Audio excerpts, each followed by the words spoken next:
过来看伫台中的消息，为了配合伫台中举办的台湾灯会，台中市政府伫丰原阳明市政大楼前设计葫芦之心造型的灯。观光局是讲啊，这管理局是讲，指定设计是配合丰原旧地名叫做葫芦墩，希望讲除了灯会伫后里甲文心森林公园以外，打造更较侪特色的灯区，和游客用伫元宵游遍台中，体验各区的文化特色。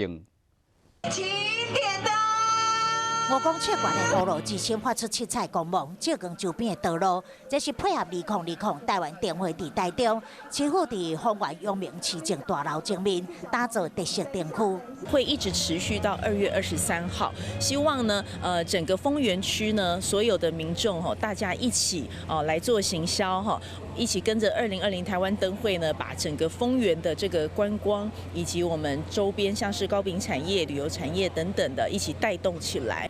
今年台湾灯会最后伫后里甲文心森林公园举办，但是为了让游客有更较侪所在当赏灯，水利局伫丰原打造特色灯区。这个现有所在地的这个葫芦墩就是代表这个丰原葫芦之心的点亮，就是一个很好的象征。那我们也希望借由这个这么璀璨的这个气氛呢，延续下去。除了会当赏花灯。另外，伫丰原灯区推出插艺展览、甲体验活动，让游客当进一步了解地方的文化特色。